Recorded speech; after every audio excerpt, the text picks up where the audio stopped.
Hello! Welcome back to VBS Event Summaries. There's been a steady pace of character focus events following the main story, and today's episode is no different. This time we're focusing on Akito with Stray Bad Dog. As I said in the previous installment, I've had quite enough of the dog names everywhere. Enough, no more! This doesn't make me take them seriously, thank God they got rid of the dog part in the fusion name, good lord. Imagine if they decided on Vivid Bad Dogs, or worse, Vivid Dog Squad. Ugh. Akito's first focus ran on the JP server from April 30th through May 8th, 2021. The commission song for this event is Cinema. Another favorite of mine, Akito and Toya definitely have some of the best first rotation commissions across the board. Without any further ado, let's find out what troubles VBS will encounter today. Well, we have to have a strong first start, right? The angst just doesn't hit as hard if we don't see how awesome the squad is doing. And they're doing awesome, alright? Since Toya's made progress in his personal life, his singing is boosting the rest of VBS to new heights. Akito comments to himself that they're really hitting their stride as a team, finally blending together and trusting each other without hesitation. An doesn't make as many mistakes anymore, Kohane's improving at an alarming rate, and of course, Toya's basically a brand new person. Akito can't let them surpass him. So he's showing up early to practice, and I mean early, 6 a.m. early, on a weekend. This guy is crazy.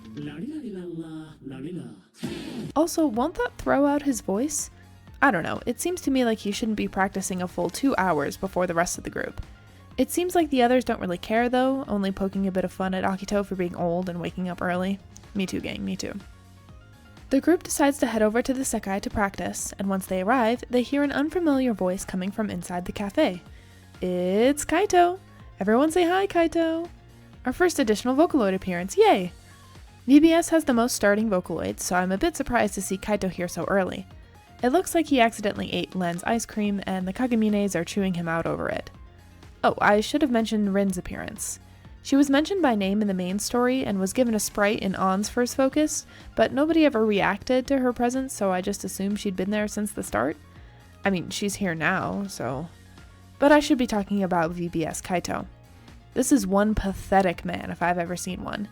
He acts like a kicked puppy. Maybe I'm just so used to Night Court Kaito that this guy is like a completely different person. VBS Kaito is a canonical DJ, and he's apparently pretty good. Not like we get to hear anything though, because Akito gets the group back on track and leaves Kaito to entertain Len with his sampler as an apology. Outside of a live house some weeks later, Akito and Toya hear some people talking about Vivid Bad Squad's performance. It's quite positive, but they mention someone else who's trying to surpass Rad Weekend, and they seem to be better than VBS at the moment. Akito finds out the name of the person by talking to the attendees, someone called Arata Tono. Interestingly, Ken seems to have some info on the guy too.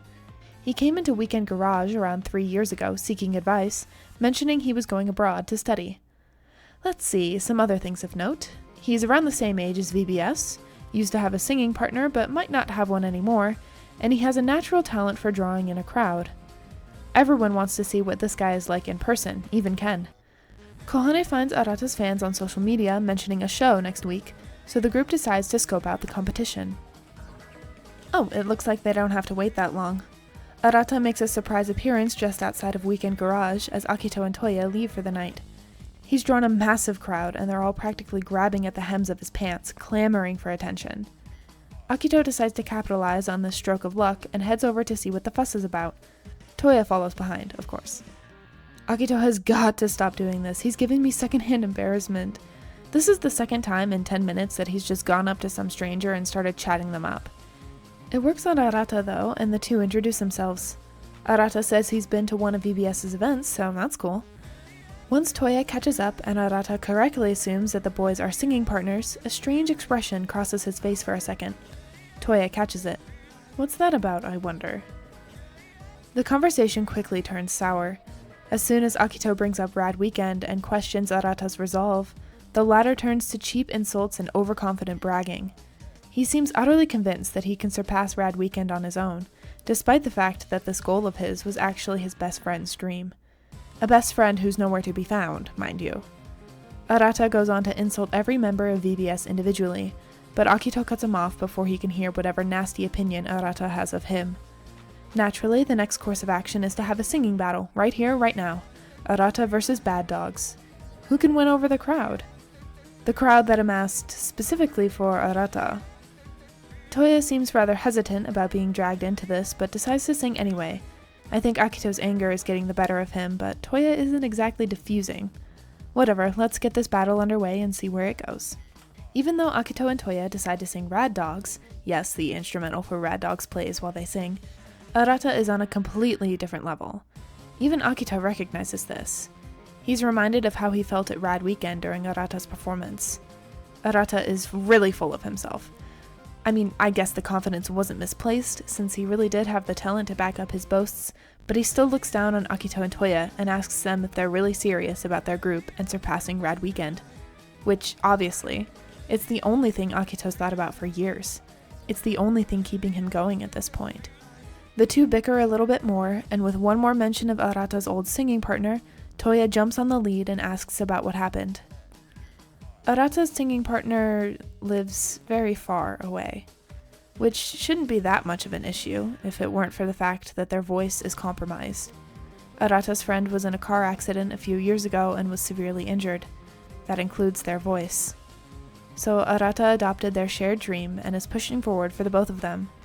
Noble, but he doesn't need to be an asshole to Akito and Toya about it. Arata leaves the two with one final word of advice. To surpass Rad Weekend, they need to improve significantly. That much is obvious. But there's one thing that Arata didn't get to say during his insult session of VBS. I'll quote him here. Shinonome, you're the least interesting one of the bunch. Your teammates are all more talented than you realize, and they may even become first-rate performers in their own right in time. But it's hard for me to believe that you'll be up there with them when that time comes. Despite how much Arata's words sting, Akito knows he's right. He's been thinking the exact same thing these past few weeks, only pushing himself harder and harder to avoid the crushing reality. Toya tries to defend Akito, but the latter stops him before it starts, watching Arata walk away with barely restrained frustration. Toya comforts Akito after everything has blown over. We always get back up after we're knocked down. It's just what we do. Which is true. They've made it this far through constant failure. There's no point in letting this one get to their heads. But is working harder than before going to be enough? Bad Dogs went through the same thing for 2 years, and they've always found a way to improve. It's funny, in the flashback, Akito thinks to himself that he has to work harder than anyone else to be a good partner for Toya, while Toya was thinking the exact same thing about Akito. If only they weren't allergic to communication. The next day, Akito tells the group that he'll be taking on more solo events and setting more time aside for solo practices. It's not going to get in the way of any of their group events or practices, Akito promises that much, but it's just something he says that he needs to do. The other members give him permission, if you can call it that, although they do so hesitantly. Toya offers to go with him, and Kohane expresses her concern, but Akito pushes them all away and says he needs to do this alone. I don't think he's learned anything from his loss against Arata. Oh, the girls know about that too now. Maybe Akito just needs some time alone to process things, and he'll be back to normal after a bit. Maybe. 2 weeks pass by, and Akito has been performing in an event almost every single night, and that's on top of school, work, and practice with VBS. It's starting to wear on him, and it gets to a boiling point one evening on his way to an event after VBS practice. When the other members express concern, he brushes it off and wobbles in the direction of Vivid Street, closely followed by Toya and the Vivids. Toya catches up first and all but begs Akito to stop overworking himself. He'll collapse if he keeps up this pace, and surpassing Rad Weekend will remain an unfulfilled dream. Akito isn't convinced. He has to sacrifice everything or else he'll remain stagnant. He has to keep working harder than ever before. Toya pleads with Akito and asks him to let Toya help, just like Akito helped Toya in the previous event. When An and Kohane arrive, Akito ducks into the lifehouse, ending the argument. The trio is, of course, super worried about Akito. He won't even listen to Ken, which is a really bad sign. Kohane suggests asking everyone in the Sekai as a last-ditch effort. They find Kaito showing off a new mix to the Kagamines, and it does seem as though he's as good as everyone's making him out to be. The Vocaloids notice the distinct lack of Akito, though, and everyone gets down to business. But honestly, it seems like the Vocaloids aren't even needed, because Kohane comes to the correct conclusion all on her own. She realizes that Akito feels as though he's being left behind, and all Kaito says is to make sure they support him in the best way that they can. They act like they've made an epiphany or something, but to me they're still being super vague. Kaito brings up a good point, that it's not good to rely on someone all the time, which is obviously true, but Akito is doing the opposite of that. I don't know, this Sekai trip was a little pointless, but maybe things will move in the right direction now. As soon as the trio gets back from the Sekai, evil unnamed musician guy throws open the door asking for Toya. Oh, we get his actual name here too, Kotaro Mita. No more evil unnamed musician guy. Oh wait, that's not the important part. Arata just crashed to the event Akito and Kotaro are performing in, and Akito looks like he's snapped, right back to his old self. When Toya questions this, Kotaro reminds him of how the Bad Dogs first started out, always being picked on by other musicians and being laughed at by crowds. Akito's always had this aggressive sort of energy to him, but that's not what Kotaro is talking about. No, he means this insane work ethic of Akito's that's driving him to the breaking point. If they don't go now... Toya runs out of Weekend Garage before Kotaro even finishes his sentence, An and Kohane right on his heels. Tensions are high at the live house of the hour. Akito fumes at Arata backstage, and though the latter seems cocky as always, Akito's deep-set determination looks like it's coming off of him in waves. When Akito gets out on that stage, he's the best he's been yet, even surprising Arata a little. Though, Akito's inner monologue is hoarse and angry. I've gotta hand it to Fumiya Imai, he's really putting in the work here. Despite all of that effort though, Arata easily steals the thunder and smashes the competition.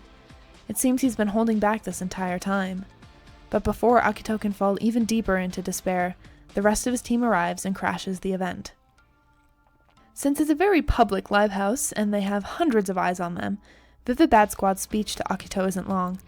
Short, sweet, and impactful, shoving reality right into Akito's chest.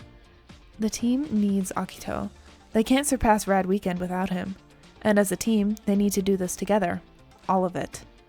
The message finally gets through Akito's thick skull as he realizes that his teammates have been trying to reach out to him this entire time, and he gets back up on the stage, this time accompanied by his friends.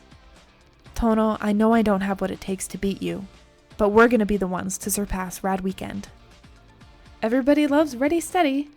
Whenever VBS is shown singing in an event, or sometimes during an on-screen practice, the background track for Ready Steady always plays. They never really did that for Night Court, so I'm just happy to be hearing the songs in canon. Anyway, wouldn't you know it, VBS knocks it out of the park now that they're all together. Arata steps in after the performance and decides to call their little battle a draw for today, leaving the audience a bit disappointed but still buzzing from the residual energy. An introduces herself and Kohane to Arata, and they're all rather cordial. Akito admits defeat to Arata as an aside, but vows to keep getting better and keep chasing their goal. Because it's not just his goal, no. It's a dream shared by all four of them.